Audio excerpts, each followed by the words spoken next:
कानून तो सही है लेकिन न्याय नहीं हो रहा।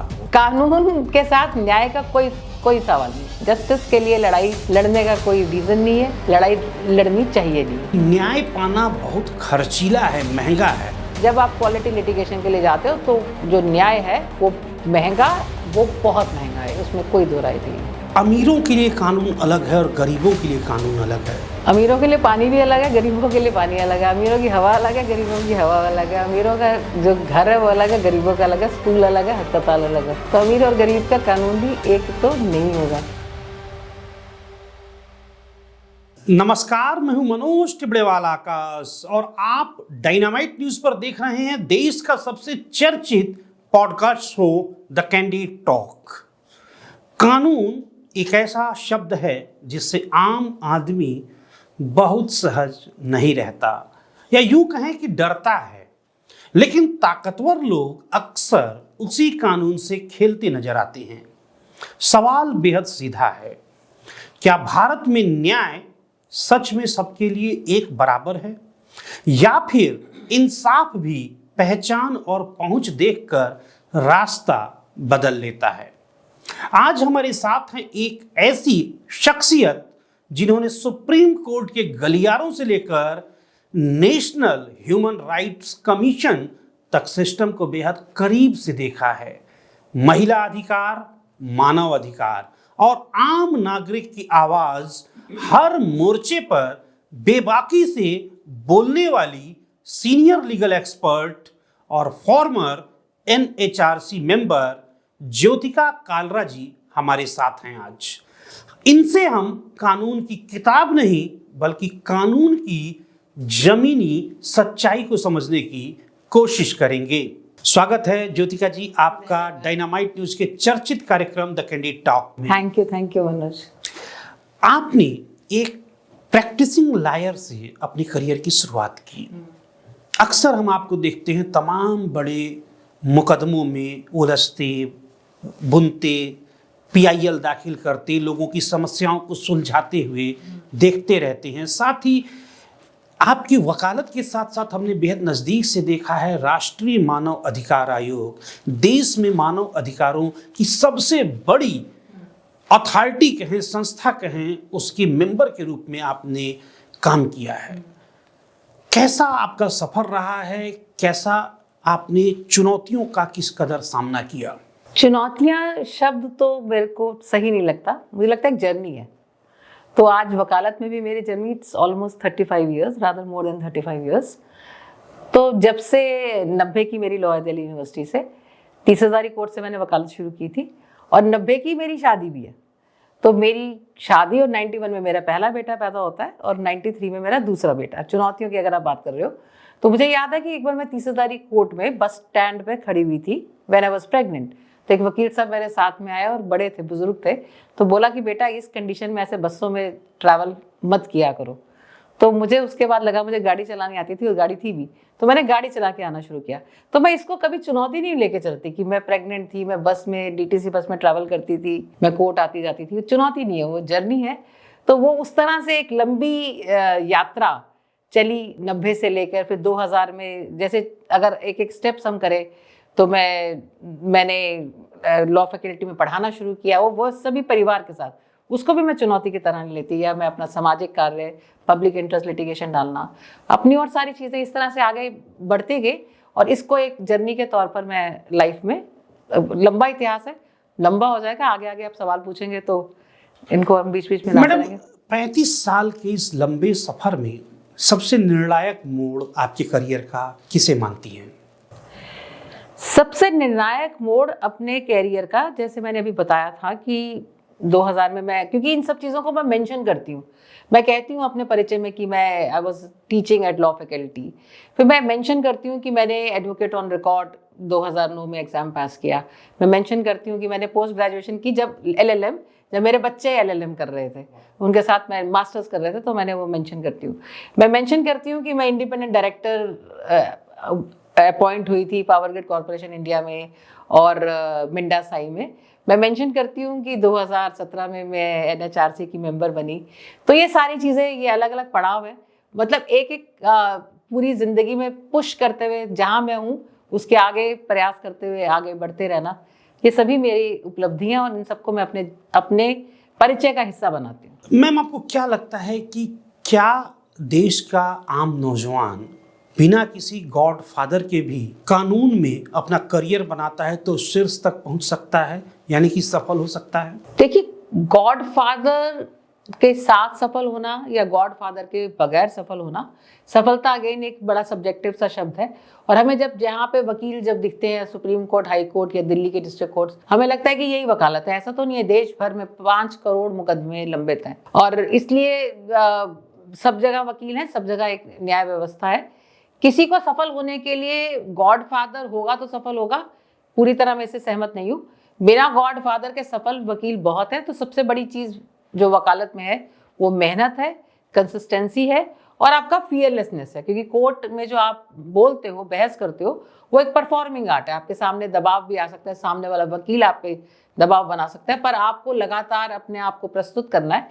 तो वो कुछ क्वालिटीज हैं जिनके साथ आप वकालत करते हो, तो वकालत में सफलता होने के बहुत चांसेस हैं। आपका कोई गॉड फादर है तो मे बी वो बेटर होंगे, पर आपका गॉड फादर नहीं है तो आपको वकालत में सफलता का अवसर नहीं होगा। इसके साथ भी मैं सहमत नहीं हूँ। वकालत की पढ़ाई और इसके बाद आती है कोर्ट की असली दुनिया, इन दोनों में क्या आपको फर्क दिखता है? इसमें जमीन आसमान का फर्क है। जैसे मैं उदाहरण दूं कि एक शेर है, हर कोई अपनी निगाहों से तुम्हें देखेगा, किसी कतरे को समुंदर नजर आए कैसे। अगर आप यहाँ बैठ के बताओगे कि समुंदर ऐसा होता है, ये पानी होता है, ठंडा होता है, गर्म होता है, रेत होता है, वो बताना और समुद्र जाके समुद्र देखना, दोनों में जमीन आसमान का फर्क है।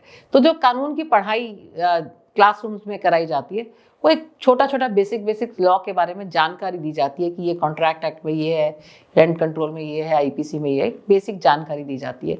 और आज जो कानून की जो पढ़ाई है उसमें सारी जगह कंपोनेंट इतना ज़्यादा, प्रैक्टिकल एक्सपोजर का इतना आ गया कि हर 5 महीने के बाद बच्चे को कहा जाता है कि तुम किसी वकील के दफ्तर में जाओ और वहां जाके प्रैक्टिकल ट्रेनिंग लो। तो वकालत की पढ़ाई, और मैं अगर उसको इक्वेट करूं जैसे चार्टर्ड अकाउंटेंसी की पढ़ाई होती है, उसमें तो कोई क्लासरूम है ही नहीं। आज का सबसे मोस्ट सॉट आफ्टर प्रोफेशन है सीए का, उसमें तो कोई क्लासरूम है ही नहीं, कोई कॉलेज है ही नहीं। सारी पढ़ाई आपकी आर्टिकलशिप के दौरान, मतलब आप पढ़ाई खुद करेंगे, 3 साल की आर्टिकलशिप करेंगे। तो इसी तरह वकालत, जिसको वकील बनना है, तो किसी क्लासरूम में वकील बनेगा नहीं, बन सकता नहीं। वैसे हमारी जो बार काउंसिल में ये प्रोविजन है, जैसे मैंने बताया कि मैं लॉ फैकल्टी में पढ़ाती थी, कि प्रैक्टिकल सब्जेक्ट्स आपको लॉयर्स को पढ़ाने चाहिए, तो वो बहुत यूजफुल रहते हैं। क्योंकि ऐसी पढ़ाई की व्यवस्था है कि जो वकालत करता है वो आपको पढ़ाए तो वो बेहतर पढ़ा सकता है। तो इसलिए कानून की पढ़ाई वहाँ पर हो जाती है। आपके नंबर कम ज़्यादा कोई पूछता भी नहीं कि आपके नंबर कितने आए। मास्टर्स पहले तो कोई करता भी नहीं था। वकील बनते आप सिर्फ और सिर्फ कोर्टों में ही, मतलब कोर्ट रूम ही आपको वकील बनाती है। करीब 3 दशक लंबे वकालत के करियर में कभी आपको ऐसा महसूस हुआ कि कानून तो सही है लेकिन न्याय नहीं हो रहा? ये मतलब सवाल पे मुझे थोड़ा सा एक आपत्ति टाइप है, क्योंकि न्याय का सवाल है ही नहीं। कानून के साथ न्याय का कोई सवाल नहीं। जस्टिस के लिए लड़ाई लड़ने का कोई रीजन नहीं है, लड़ाई लड़नी चाहिए नहीं है। क्योंकि जैसे मेरे पास एक क्लाइंट आया, मैंने उससे बात की, मुझे लगता है कि इसने कत्ल किया है, तो क्या मैं ये थोड़ी कहूँगी कि भैया क्योंकि इसने कत्ल किया तो इसको सजा मिलनी चाहिए। मेरा जस्टिस, मेरा न्याय, मेरी जिम्मेदारी, मेरी एज ए लॉयर जो रिस्पॉन्सिबिलिटी है वो ये देखना है कि इसके ऊपर जो मुकदमा बना, जो एफआईआर कटी, जो इन्वेस्टिगेशन हुई, जो इसका ट्रायल हुआ, क्या वो कानून के हिसाब से हुआ कि नहीं हुआ। क्योंकि कानून तो अंधा है, कानून ने कुछ देखा नहीं है। जो कुछ भी हो रहा है वो कानून के हिसाब से होना चाहिए, प्रोसीजर के हिसाब से होना चाहिए। वो नहीं हुआ तो उसने कत्ल नहीं किया, मतलब वो एक्विटल होना है। उसका मतलब ये नहीं है जैसे नो वन किल्ड जेसिका लाल, कत्ल किया या नहीं किया ये कोर्ट ने डिसाइड नहीं करना। कोर्ट को ये डिसाइड करना होता है कि क्या कानून एग्जिस्टिंग लॉज के हिसाब से वो जो प्रोसिक्यूशन है वो ये प्रूव कर पाई कि कत्ल हुआ या नहीं कत्ल हुआ। तो न्याय की लड़ाई कहीं पे कोर्टों में या कहीं आसपास है नहीं। मैम, आपने नो वन किल्ड जेसिका लाल की चर्चा की, बेहद चर्चित मामला है, देश भर में एक वक्त इसकी चर्चा हुई थी। उसको कैसे याद करती हैं और आज की युवा पीढ़ी को क्या संदेश देना चाहेंगी उस केस के माध्यम से? सवाल वही है कि हम ये सोचें कि अगर कत्ल हो गया है तो कातिल को सजा मिल जाएगी, ऐसा नहीं होगा।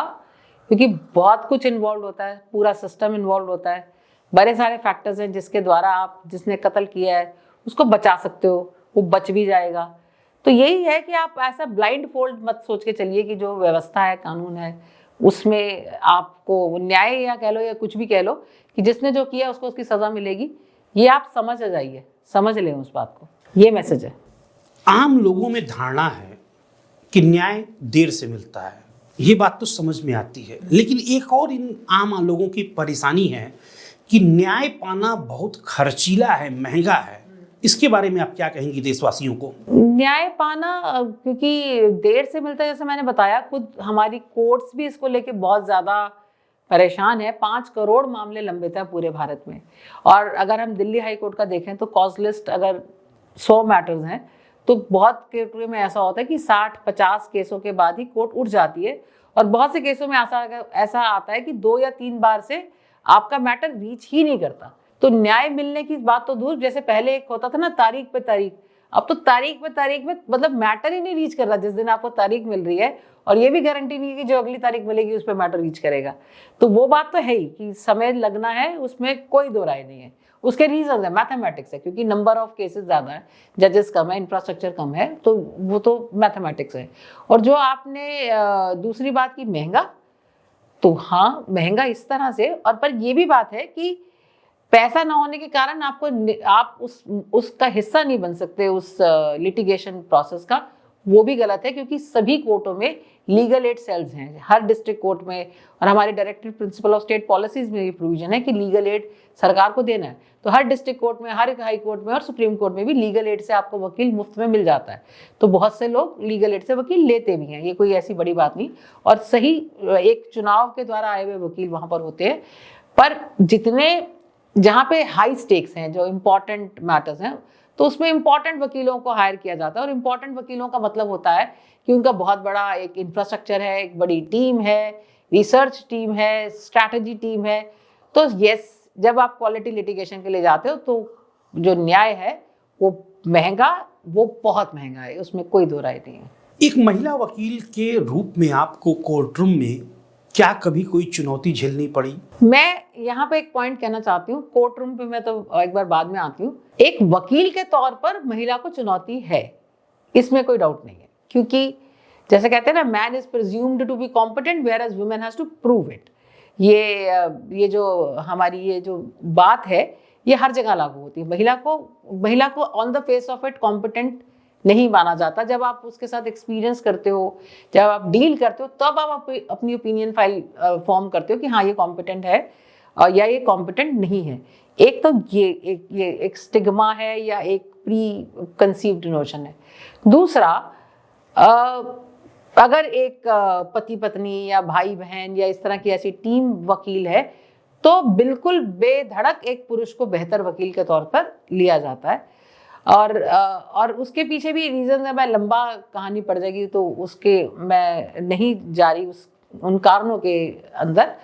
और तीसरी जो बात है, जो मेरा अपना व्यक्तिगत अनुभव है, मेरे एक एसोसिएट थे, तो वो मेरे एक वकील SLP सुप्रीम कोर्ट में फाइल करनी थी, आज से कोई 15 साल पहले की बात है। तो बुजुर्ग इंसान था, आजमगढ़ से वो आए। तो जब वो अंदर मेरे कैबिन में लेके आए वकील साहब उन बुजुर्ग इंसान को, तो मेरे सामने बैठते हुए उन्होंने बोला कि ये तो लुगाइस है। तो मतलब उसको ये लगा कि वकील, सुप्रीम कोर्ट का वकील लुगाई हो सकता है, ये तो कैसे हो सकता है।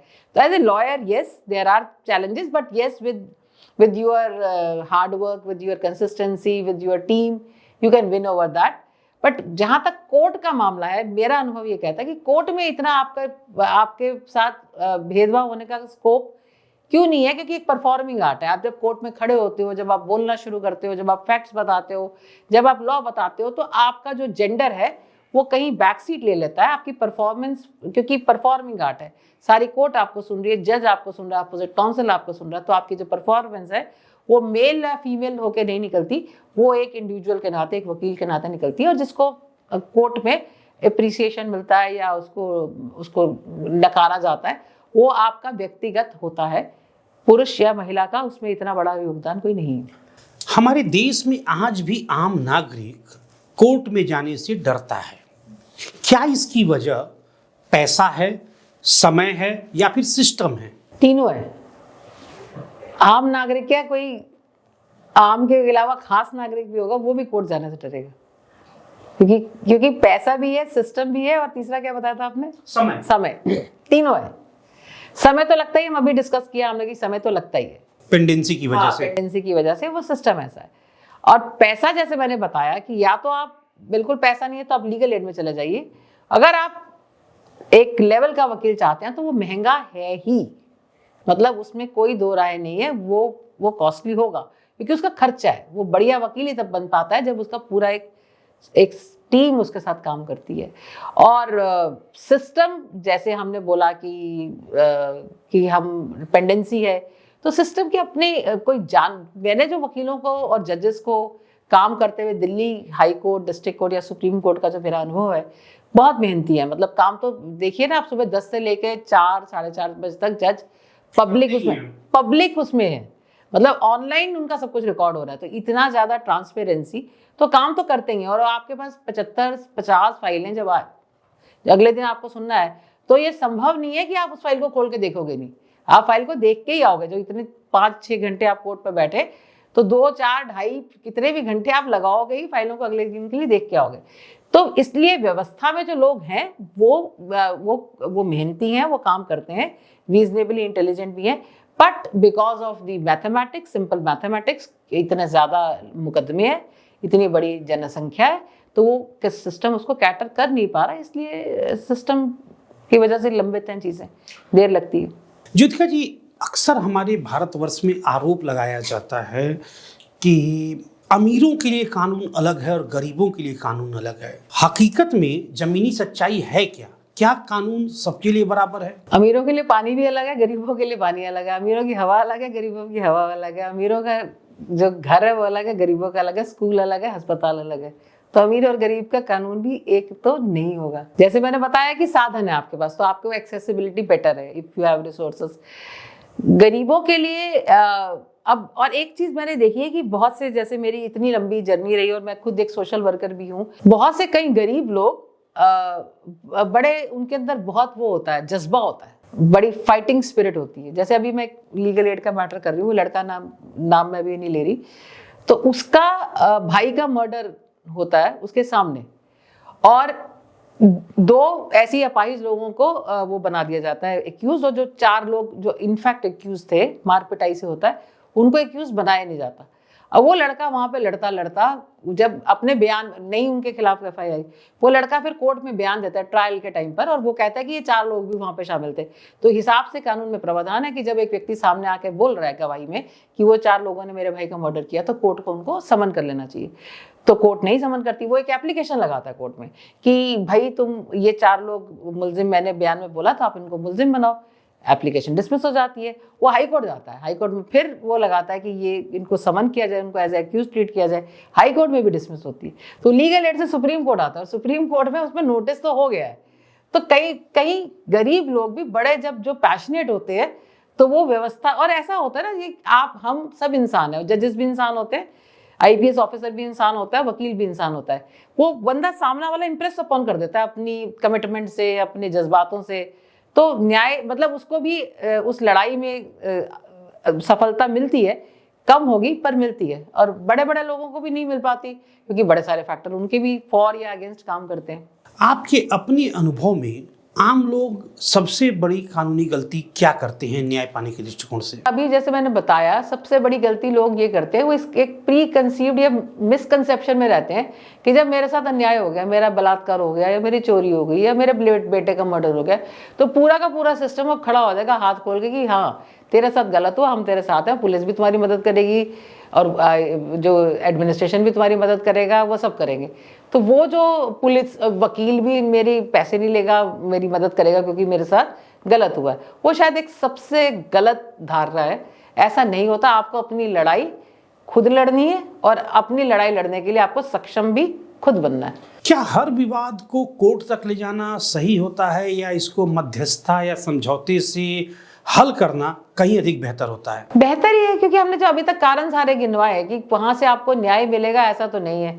मध्यस्थता में ये होता है कि विन विन सिचुएशन होती है, दोनों पार्टीज उस निर्णय पे पहुंचती हैं जो दोनों को सूट करता है, जो दोनों के फेवरेबल होता है। तो मध्यस्थता यस बहुत सही तरीका है, कोई खर्चा नहीं होना, कुछ नहीं होना, आपस में बैठो, पर आपको मध्यस्थता के लिए एक न्यूट्रल व्यक्ति चाहिए। अगर कोई व्यक्ति ऐसा होगा जो पक्ष ए की तरफ का होगा, या ऐसा व्यक्ति होगा जो पक्ष बी की तरफ का होगा, तो मध्यस्थता सफल नहीं हो पाएगी। अगर एक न्यूट्रल ट्रेंड व्यक्ति मध्यस्थता करेगा तो यस मामले सुलटाए जा सकते हैं, सुलटाए जाते हैं। और जैसे अभी हमारे जो चीफ जस्टिस हैं वो बहुत ज़्यादा इस पे तवज्जो देते हैं मध्यस्थता पे, और हर कोर्ट में मध्यस्थता, मैं खुद एक मीडिएटर हूँ for more than 20 years now, तो सफल है मध्यस्थता। जी बिल्कुल, आपने ठीक कहा। वर्तमान सीजेआई सूर्यकांत जी कार्यभार ग्रहण करने के बाद जब पत्रकारों से मिले तो उन्होंने इस बात पर जोर दिया कि मीडिएशन सबसे बेहतर विकल्प है और हम इस पे काम करेंगे ताकि पेंडेंसी कम हो। ज्योतिका जी, अब आपसे बात करेंगे सेक्सुअल हैरेसमेंट की। ऐसे मामलों में पीड़ित को सबसे अधिक नुकसान कहाँ से होता है, समाज से या फिर कानून से? देखो, मैं इस पे थोड़ा सा अपना इंसाइट्स देना चाहती हूँ कि sexual harassment of women at work place की शायद आप बात कर रहे हैं, करेक्ट। कार्यस्थल पर यौन उत्पीड़न। पहली बात जो समाज के, जो मेरा अनुभव कहता है, पहली बात तो समाज में क्लैरिटी नहीं है। समाज में एक बहुत अजीब, फिर से वो प्री कंसीव्ड नोशन है कि सेक्सुअल हैरेसमेंट लॉज का महिलाएं मिसयूज करती हैं।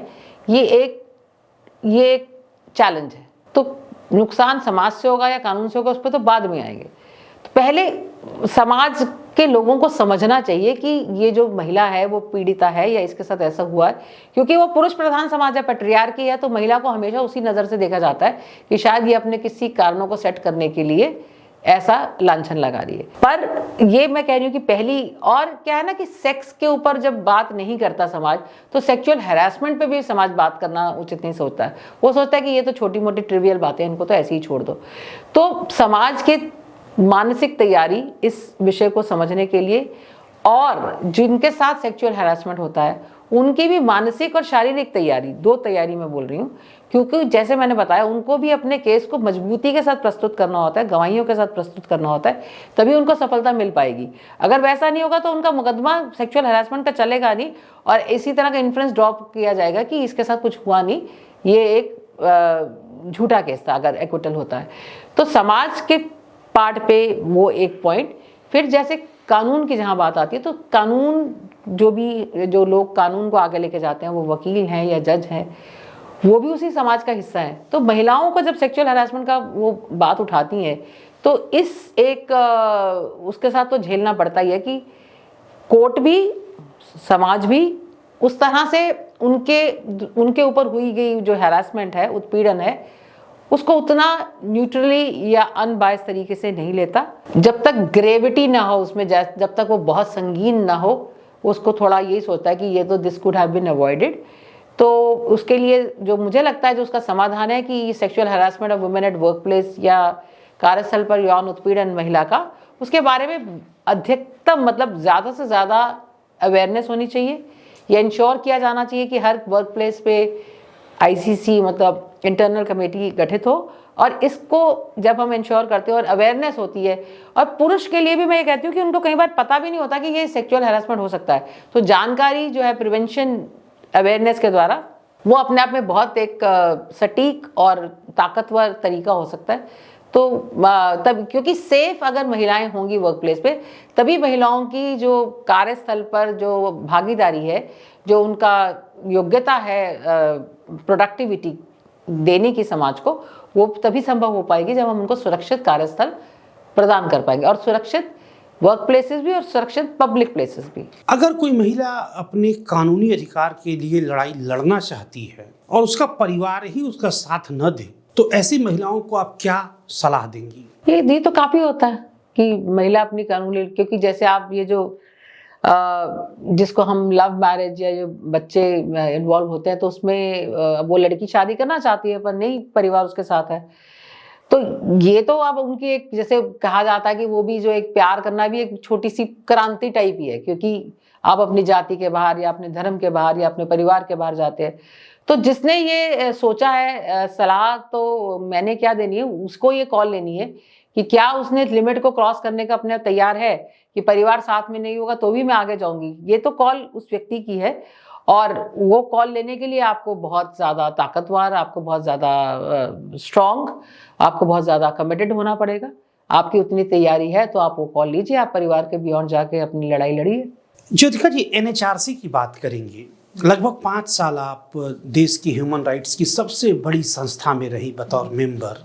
इन 5 साल के दौरान सबसे डिस्टर्बिंग ह्यूमन राइट वायलेंस आपको कौन सा देखने को मिला?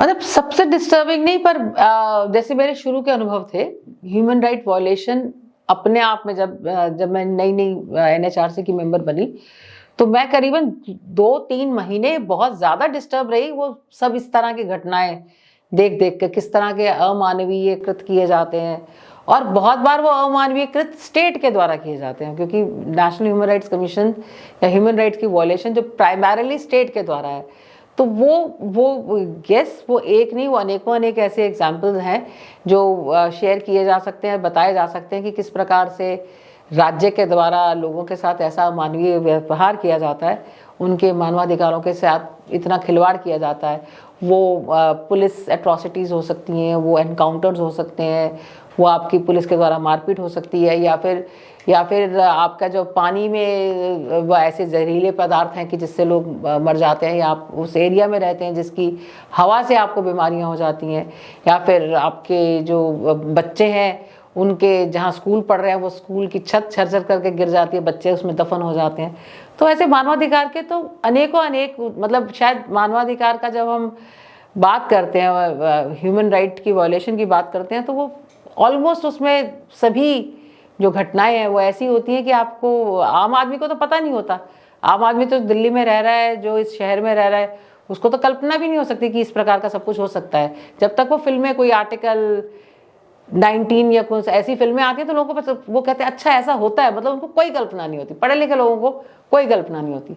तो यस, वो आप वहां जाकर जब बंदा देखता है तो उसको पता चलता है कि दुनिया कैसी है। क्या भारत में आज भी ह्यूमन राइट्स लोगों का अधिकार है? जमीनी इसकी हकीकत क्या है? वास्तव में लोगों के ह्यूमन राइट्स की रक्षा हो रही है या यह बात सिर्फ फाइलों तक सीमित रह जा रही है? वास्तव में वो बहुत सब्जेक्टिव है, इसका कोई ऐसा आंसर नहीं हो सकता ना कि अब ह्यूमन राइट की सुरक्षा हो पा रही है या ह्यूमन राइट की सुरक्षा नहीं हो पा रही है। वही बात है कि सब्जेक्टिव है, बहुत सारे मुद्दों पर डिसाइड करेगा। पहली बात, बहुत सारे केसेस में वायलेशन ऑफ ह्यूमन राइट्स होता ही नहीं है। आपसी लड़ाई होती है, आपकी कोई और केस, कुछ और आप स्कोर सेट कर रहे होते हो, आप एक फर्जी ह्यूमन राइट वायलेशन का केस बना देते हो, तो उसमें आपको अगर आपको नहीं मिलता उसका, आपको सेफ नहीं मिलता उसका जवाब, तो आप ये नहीं कह सकते ना कि आपका ह्यूमन राइट वायलेट हुआ और आपको उसका समाधान नहीं मिला। और दूसरी बात, कुछ नीश ह्यूमन राइट जनरली जब वायलेशन की बात आती है तो एक बड़ा नीश एरिया है which is against a strong state, मतलब इतना ताकतवर जो राज्य है उसके खिलाफ आपकी लड़ाई है। तो वो उस ताकतवर राज्य के खिलाफ जो लड़ाई, उसमें राष्ट्रीय मानवाधिकार आयोग, क्योंकि राष्ट्रीय मानवाधिकार आयोग के अपने जो उसकी पावर है वो बहुत लिमिटेड है, उसके अधिकार बहुत लिमिटेड हैं, तो उसमें इतना उसकी ऐसी सक्रिय भूमिका या इतनी उसकी असरदार भूमिका नहीं हो पाती है। तो यही मैं कहना चाहूँगी कि कुछ बड़े जो क्रिटिकल और वाइटल इश्यूज है, अगर जहाँ पे ह्यूमन राइट की वायलेशन होती है, तो NHRC, because of the fact that it doesn't have the power to get its orders executed और टू इशू कंटेम्प्ट, नहीं हो पाती, वो चीज़ें रह जाती हैं। जेलों में और पुलिस कस्टडी में मानवाधिकार कितने सुरक्षित हैं? आपका अनुभव क्या कहता है? पुलिस कस्टडी का तो वैसे मैंने अभी बताया, और मेरे खुद as a member national human rights commission मैंने बहुत जेलों में विजिट करी। जेलों के अंदर, दिल्ली के बाहर कई जेलों में मैं गई, मुलजिमों से मिली। मैं कोविड के टाइम पर मैंने देखा, और मैंने एक्चुअली जो हम जैसे एनएचआरसी में 24 घंटे में इंफॉर्मेशन आनी चाहिए अगर कोई भी कस्टडी में डेथ होती है। कस्टडी मतलब पुलिस कस्टडी होती है जो थाने में डेथ होती है, और जुडिशियल कस्टडी होती है जो जेल में व्यक्ति होता है, वो पुलिस के पास नहीं पर कस्टडी में होता है। या इसके अलावा कहीं भी जो सरकार की कस्टडी में है तो उसकी डेथ की इन्फॉर्मेशन आती है। तो उन सब चीज़ों को हम जब देखते हैं तो देखिए, अब आम आदमी के लिए जेलों में जैसे मेरा रहा, तो जब मैं गई तो बड़ा अच्छा भोजन है, सब कुछ है। और ऐसा नहीं है दिल्ली की जेलों में जैसे मैंने देखा कि ड्राइंग की बड़ी अच्छी क्लासेस, बहुत अच्छी पेंटिंग्स उनकी मैंने देखी, और म्यूजिक बड़ा अच्छा, नाटक बहुत अच्छे, क्योंकि उनको जेलों में इतने लोगों को ऐसे जब तक क्रिएटिविटी में एंगेज नहीं करेंगे, जब तक इन्वॉल्व नहीं करेंगे, तो जेल में रख। और वहाँ जितने भी जो लड़के या जो जाते हैं मुलजिम, वो सब बहुत स्मार्ट, बहुत इंटेलिजेंट, आम आदमी से बहुत दिमागी स्तर पे बहुत तेज, बहुत बेहतर होते हैं, बहुत फियरलेस होते हैं। तो उनको रखना, जेल में रखना अपने आप में बड़ी चुनौती है। तो सुरक्षित, मैं ये भी नहीं कहूँगी कि मानवाधिकार सुरक्षित नहीं है, तो उनको रखना, जेल में रखना अपने आप में बड़ी चुनौती है। तो सुरक्षित, मैं ये भी नहीं कहूँगी कि मानवाधिकार सुरक्षित नहीं है, पर ध्यान रखती है राज्य, सब तरह के सुविधाएं दी जाती है। काफ़ी बड़ा खर्चा आता है जो मुलजिम, उनकी सिक्योरिटी को लेके, उनके भोजन को लेके, उनकी सभी व्यवस्थाओं को लेके ज़्यादा ग्रेविटी होती है, और सीरियस और स्टेक्स हाई होते हैं इन्वॉल्व, तो वहाँ उनकी मानवाधिकार की सुरक्षा भी नहीं हो पाती, जो वैसे हाई स्टेक मैटर्स होते हैं। अदालतों और ट्रिब्यूनलों में बहुत सारे जजों के पद खाली पड़े हैं, इससे हमारी पेंडेंसी लगातार बढ़ती जाती है। इसका समाधान आपको क्या लगता है? इसका समाधान तो खुद समझ में नहीं आता। मतलब हर कोर्टों में पेंडेंसी है, मतलब रिक्त वो है। अभी मैं कहीं पढ़ रही थी कि टीचर्स के बड़े वेकेंट, प्रिंट में किसमें आर्टिकल पढ़ रही थी, सबको दिख रहा है कि कोर्टों में वेकेंट पोजीशंस है, ट्राइब्यूनल्स में वेकेंट पोजीशंस है। और उस जो मैंने उसका आर्टिकल पढ़ी थी, उसमें लॉजिकली ऐसा सरकार का वो था कि क्योंकि हमारे पास पैसा नहीं है तो इसलिए हम ये पोजीशन फिल नहीं करेंगे। जैसे एक मेंबर एनएचआरसी का जब अपॉइंटमेंट होती है तो उसके साथ उसका बजट एलोकेशन भी होता है कि उसको इतना करोड़ या इतना रुपए का उसका खर्चा होगा उस पोजीशन का। तो मुझे लगता है कि सीधा सीधा उसका जो कारण है वो ये है कि सरकारें अपना पैसा बचाती हैं, इसलिए वैकेंसीज को फिल नहीं किया जाता। कोई और तो कारण ही नहीं है। इतनी जहाँ पे अनएम्प्लॉयमेंट है, इतने लोग हैं, इतनी नौकरियों के लिए उत्साही लोग हैं, उनका पोजीशंस फिल नहीं किया जाना, पहली बात सरकार अपना पैसा बचाती है, और दूसरी बात शायद सरकार को जो सीरियसली ऐसा लगता है कि इन सब ट्राइब्यूनल की जरूरत क्या है, कोई जरूरत ही नहीं है, सरकार तो हम चला रहे हैं, ये तो सब ऐसी, इनको हम क्या बोलते हैं ना, रिटायरमेंट बोनस, वो ऐसा है भी, लोग कहा भी जाता है कि आप मेंबर किसी ट्राइब्यूनल के बनते हो तो आपको तो रिटायरमेंट का बोनस दिया गया है, कुछ ऐसे करके दिया गया। लोगों को एनएचआरसी तक कब और कैसे पहुंचना चाहिए? एनएचआरसी देखिए, मतलब कंप्लेंट जिसका भी मानवाधिकार जब हनन होता है तो एनएचआरसी की अपनी वेबसाइट है, और वेबसाइट के ऊपर बड़ा अच्छा सिस्टम है जिसके द्वारा आप अपनी कंप्लेंट को दाखिल कर सकते हो। आप खुद भी करें, नहीं तो बहुत से लोग हैं जो ह्यूमन राइट्स की फील्ड में काफ़ी काम करते हैं, आप उनकी मदद ले सकते हो। तो ऑनलाइन कंप्लेंट आप शिकायत भेजिए, आप बाई पोस्ट भी शिकायत भेज सकते हो, पर वो ही जैसे मैंने बताया कि किसी भी और शिकायत को, एनएचआरसी को भी उस शिकायत को समझने के लिए, उसको संज्ञान लेने के लिए गवाही चाहिए होगी। तो एक बेहतर जैसे उस जो ऑनलाइन कंप्लेंट है उसमें वो सारा आता है कि आप अपना नाम बताओगे। अब क्या होता है, जो रिस्पोंडेंट जिसके खिलाफ आप शिकायत कर रहे हो उसका ऑफिस क्या है, उसका ये कहने को बहुत छोटी सी बात है कि उसका पिन कोड क्या है जहाँ पे जिसको आप शिकायत करो, सुनने में लगता है बहुत छोटी बात है, पर वो पिन कोड नहीं होगा तो वो जब एनएचआरसी से अगर समझ जाएगा तो वापस आ जाएगा। तो ये सारी चीजें ध्यान में रखते हैं कि जिसके खिलाफ हम शिकायत कर रहे हैं, हम अपने स्तर पर उसकी सारी सूचना एनएचआरसी में दे दें। शिकायत को हम सिलसिलेवार तरीके से, सिस्टमैटिक तरीके से लिखें ताकि उसमें ह्यूमन राइट वायलेशन का मुद्दा आए, दिखे कि यहाँ पे मानवाधिकार का हनन हुआ है। तो तब उस तरह से आप बनाइए, आप किसी वकील को दिखाइए, एक अच्छी कंप्लेंट बना के एनएचआरसी में डालिए। अगर वो एनएचआरसी के सामने जाता है और जिस कंसर्न मेंबर्स के पास जाता है, तो अगर वायलेशन ऑफ ह्यूमन राइट है तो संज्ञान लिया जाता है। मतलब एक और चीज समझना चाहेंगे, कहा जाता है कि justice delayed is justice denied. जो अदालतों में तारीख पर तारीख की संस्कृति है, क्या इस पे कोई तरीका है? हमारी सरकारों को, सुप्रीम अदालतों को कोई ऐसा मैकेनिज्म बनाना चाहिए कि इससे बचा जाए? मैंने बताया ना, वो इंफ्रास्ट्रक्चर की बात है। उसके लिए जो बेसिक, उसके जो उसका गर्भ बिंदु है वो फंड एलोकेशन। सरकार आज जितना खर्चा कर रही है प्रेजेंट इंफ्रास्ट्रक्चर पे, मान लीजिए सरकार इसको डबल कर रही है, इस बजट एलोकेशन को, डबल नहीं करती तो 50% से बढ़ाए। तो पहले बजट एलोकेशन होगी, उसके बाद बाकी सारी चीजें होंगी। उसके बाद होगा कि वो कोर्ट रूम्स बनेंगे, वहाँ टॉयलेट्स बनेंगे, वहाँ पे आपका इंटरनेट लगेगा, वहाँ कंप्यूटर्स आएंगे। अब जैसे बहुत आजकल हिंदी की बात होती है कि हिंदी में होना चाहिए, तो वहाँ पे वो ट्रांसलेटर्स होंगे। मैं एक बार कनाडा में थी, ब्रॉम्पटन में, तो वहाँ पे तो कोर्ट के अंदर व्यक्ति हिंदी में पंजाबी में बात कर रहा था, तो ट्रांसलेटर कोर्ट, हर कोर्ट में ट्रांसलेटर है, और ट्रांसलेटर जैसे वो कोर्ट तो अंग्रेज है और ये व्यक्ति पंजाबी है, वो पंजाबी बोल रहा है, पर ट्रांसलेटर है, वो पूरी बात उसकी सुन के कोर्ट को बता रहा है, कोर्ट की बात सुन के उसको पंजाबी में समझा रहा है। तो जब अपनी मातृभाषा में न्याय की बात करते हैं तो उसके लिए बहुत बड़ा इंफ्रास्ट्रक्चर चाहिए। मातृभाषा में न्याय कहने से नहीं हो जाएगा, और किसी भी इंफ्रास्ट्रक्चर को चाहने के लिए आपको बजट एलोकेशन चाहिए। तो आप पहले बजट एलोकेट करें, फिर उसके बाद सबको सब पता है कि किस प्रकार चीजों को हम बेहतर कर सकते हैं। बजट होगा तो वो सब चीजें बेहतर हो जाएंगी। एक बहुत ही ज्वलंत मुद्दे पर आपका ध्यान आकृष्ट कराना चाहूँगा। नए दौर में, डिजिटल मीडिया के दौर में, आजकल हम देखते हैं कि न्याय में भी सोशल मीडिया ट्रायल शुरू हो गया है। तो न्याय के लिए आप इसे क्या मानती हैं, खतरनाक या मददगार? नहीं, न्याय के लिए खतरनाक है ये, न्याय के लिए तो खतरनाक है, इसमें तो कोई दो राय ही नहीं है। कोर्ट का कोई मतलब नहीं है पब्लिक पर। अब आज के डेट में स्थिति ऐसी बन गई है तो कोर्ट भी डरती है कि जो सोशल मीडिया या पब्लिक ओपिनियन बन गई है, इसके खिलाफ क्या जाऊं क्या ना जाऊं, वो भी तो इंसान है ना।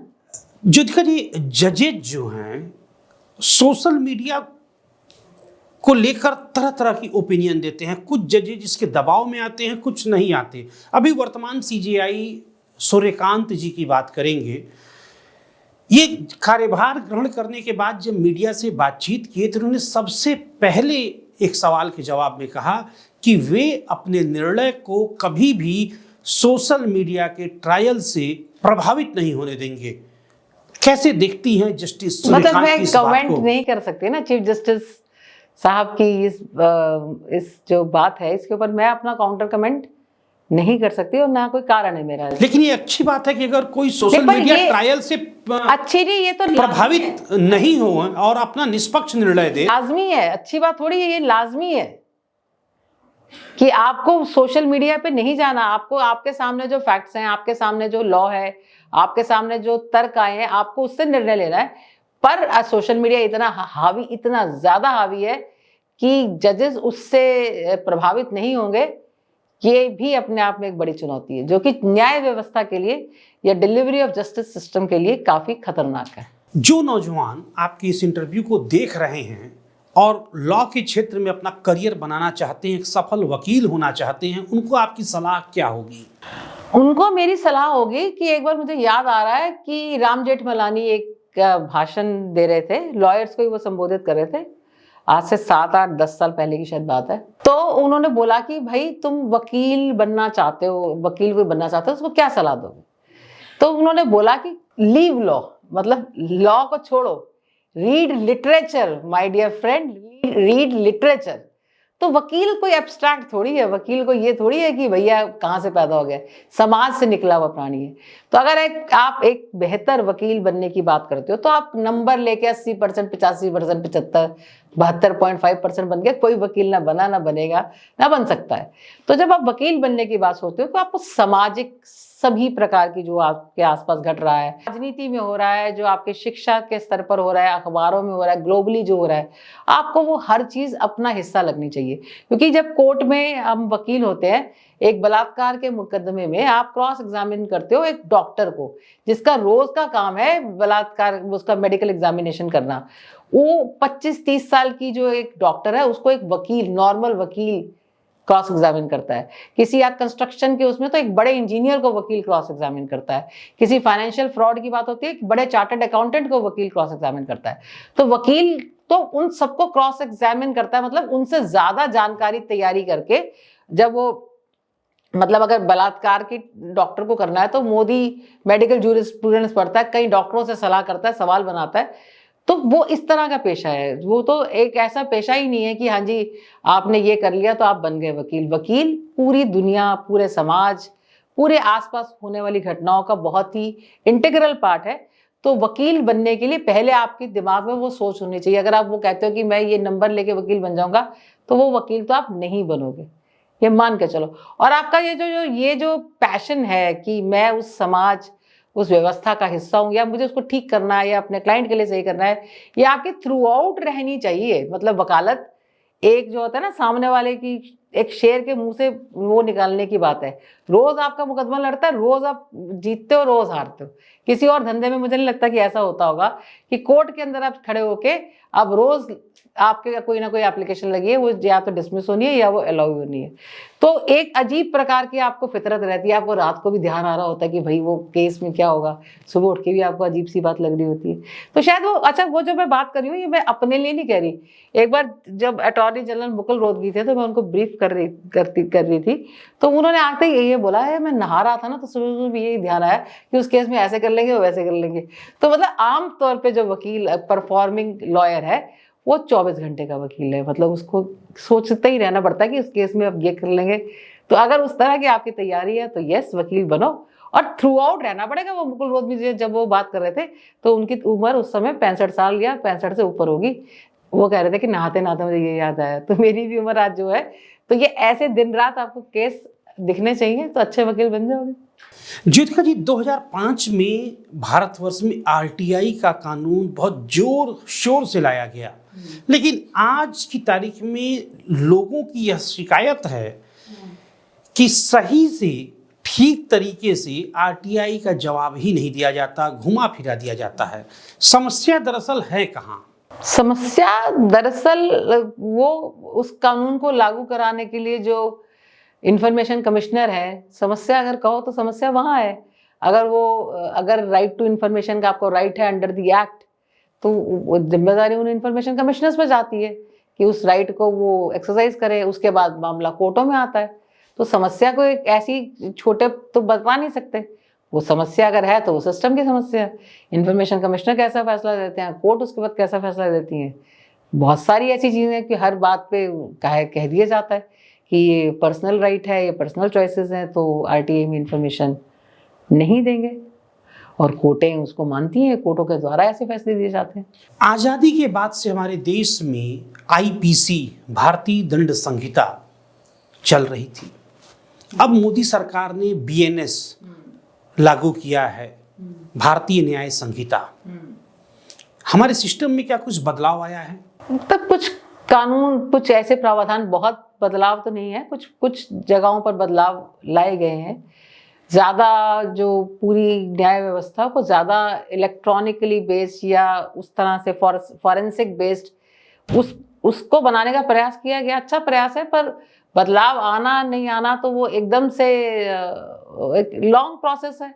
और क्योंकि इतनी बड़ी वो है, फसाद है, इतना जगह फैला हुआ है, बदलाव आप एकदम से क्या ही देख लोगे। और क्या मतलब, आज तक मैंने तो कोई आर्टिकल ऐसा पढ़ा नहीं जो ये कहे कि हाँ जी इसके आने से ऐसा बदलाव आ गया, क्योंकि अपने आप में एक संघर्ष है।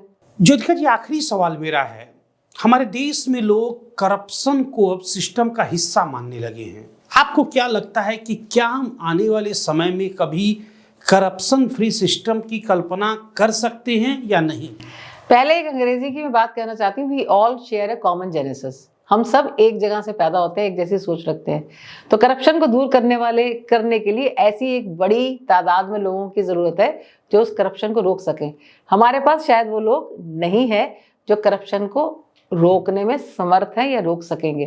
तो जब है ही नहीं सिस्टम, तो फिर करप्शन चलेगा। बहुत बहुत धन्यवाद द कैंडिड टॉक में शानदार बातचीत के लिए। Thank you Manoj. तो ये थी देश की जानी मानी senior legal expert Jyotika Kalra ji. आज की बातचीत से एक बात बिल्कुल साफ है, कानून हमारा दुश्मन नहीं है, बल्कि हमारा साथी है, और हमारा डर ही हमारी सबसे बड़ी हार है। ज्योतिका जी ने आज न सिर्फ कानून की धाराएं समझाई, बल्कि आम आदमी की उस लड़ाई को भी आवाज़ दी जो अक्सर तारीखों और फाइलों में दब जाती है। मैं उम्मीद करता हूं कि यह बातचीत लोगों के भीतर डर नहीं, बल्कि जागरूकता और हिम्मत पैदा करने का काम करेगी। अगर आपको मेरा यह पॉडकास्ट पसंद आया हो तो इसे अवश्य शेयर करें, क्योंकि याद रखिए, जानकारी आपका अधिकार है। द कैंडिड टॉक देखने के लिए बहुत बहुत धन्यवाद।